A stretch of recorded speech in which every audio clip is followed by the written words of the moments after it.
بدن قربان کیا گیا اور اس کے پاک اور بے عیب خون کے وسیلہ سے بنی نوع انسان کا کفارہ ہوا۔ کتاب مقدس میں مقدس پطرس رسول بیان کرتے ہیں اور فرماتے ہیں تمہاری خلاصی فانی چیزوں یعنی سونے چاندی کے ذریعہ سے نہیں ہوئی بلکہ ایک بے عیب اور بے داغ برے یعنی مسیح کے بیش قیمت خون سے۔ خداوند یسوع المسیح کی اس قربانی کی وجہ سے ہمیں نہ صرف بہتر بدن ملا اور بہتر خون ملا، بہتر عہد ملا، بہتر شریعت ملی، بہتر کہانت ملی، بہتر قربانی ملی، بہتر امید ملی، بہتر خدمت ملی، بہتر وعدے ملے، بہتر کہن ملا، شامل ہے۔ بائبل مقدس ہمیں سکھاتی ہے خداوند یسوع المسیح نے بدن رکھتے ہوئے ہمارے لیے کفارہ دیا، نہ کہ ہمارے لیے ایک کلیسیا بنائی۔ یا بائبل مقدس ہمیں سکھاتی ہے خداوند یسوع المسیح نے بدن رکھتے ہوئے ہمارے لیے کفارہ دیا، نہ کہ کلیسیا بنائی۔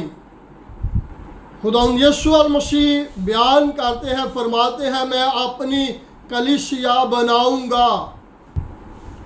پہلی چیز جو اس میں نظر آتی ہے وہ خداوند یسوع المسیح فرماتے ہیں میں اپنی کلیسیا بناؤں گا، یعنی کہ میں کسی دوسرے کی کلیسیا نہیں بناؤں گا، میں اپنی کلیسیا بناؤں گا۔ اور دوسری بات اس میں جو نظر آتی ہے وہ یہ ہے کہ کلیسیا میں بناؤں گا، کوئی اور نہیں بنائے گا۔ اور جو تیسرا پوائنٹ ہمیں نظر آتا ہے وہ یہ ہے ابھی نہیں بناؤں گا بلکہ مستقبل میں بناؤں گا۔ اور اس سے ثابت ہوتا ہے کہ خداوند یسوع المسیح اور روح القدس ایک ہے۔ جیسے کہ خداوند یسوع المسیح نے پہلے فرمایا تھا میں اور باپ ایک ہے، اب اسی حوالہ سے پتہ چلتا ہے کہ خداوند یسوع المسیح فرما رہے ہیں میں اور روح القدس ایک ہے۔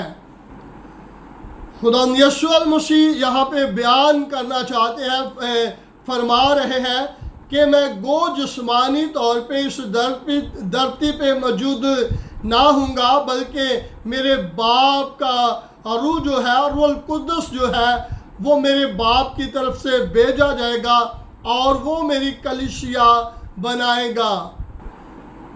جب خداوند یسوع المسیح نے اپنی کلیسیا بنانے کا منصوبہ کر لیا تو پلاطس کے سوال کا جواب یوں دیا مگر اب میری بادشاہی یہاں کی نہیں، اب میرے اور آپ کے نجات دہندہ خداوند یسوع المسیح کے سامنے دو باتیں ہیں، کلیسیا بنانا اور کفارہ دینا۔ اب انہوں نے یا تو کلیسیا بنانی تھی یا کفارہ دینا تھا، دونوں چیزیں ایک ساتھ نہیں ہو سکتی تھی، دونوں میں کفارہ دینا اہم تھا۔ اور اسی لیے میرے اور آپ کے نجات دہندہ خداوند یسوع المسیح نے کفارے کا چناؤ کیا، اور اسی لیے اپنے اس کفارے کے بارے میں اپنے شاگردوں کو بارہا کئی بار انہوں نے اپنے مصلوب ہونے کا اور قتل کرنے کے جو منصوبہ تھا اس کو اپنے شاگردوں پر ظاہر کرتے رہے۔ خداوند یسوع المسیح اپنے شاگردوں کو بتاتے ہیں کہ جب میں یروشلم میں جاؤں گا تو اسرائیل کے سردار کہن فقی فریسی اسے پکڑ لیں گے اور اسے قتل کروائیں گے۔ اس سے ظاہر ہوتا ہے کہ خداوند یسوع المسیح نے کفارہ دینے کا فیصلہ کر لیا تھا، کیونکہ کفارے کے بغیر کلیسیا کا بننا بہت ہی مشکل تھا۔ اگر آپ خدا یسوع المسیح کی حیات اقدس کو یعنی کہ کنواری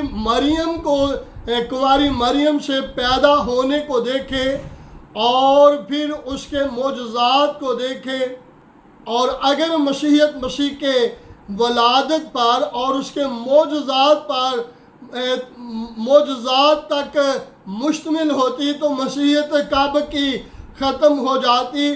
لیکن یہاں پہ ثابت ہوتا ہے کہ خدا یسوع المسیح نے اپنی کلیسیا کے لیے کفارہ دیا ہے، اور اس کفارے کی وجہ سے روح القدس نے اس خدمت کو، اس کام کو، کلیسیا کو بنانے کی جو ذمہ داری لی تھی وہ بنائی، اور یہ کفارے ہی کی صورت سے کلیسیا بنائی گئی اور تیار کی گئی.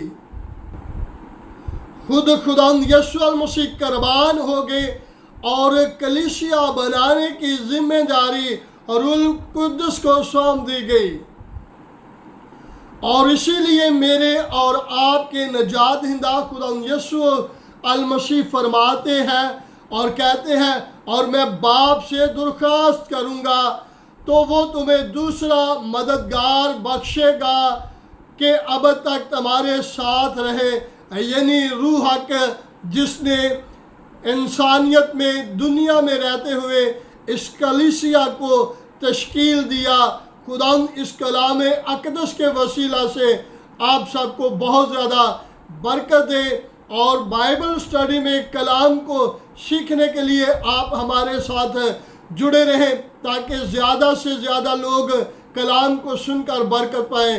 خدا آپ سب کو برکت دے. God bless you.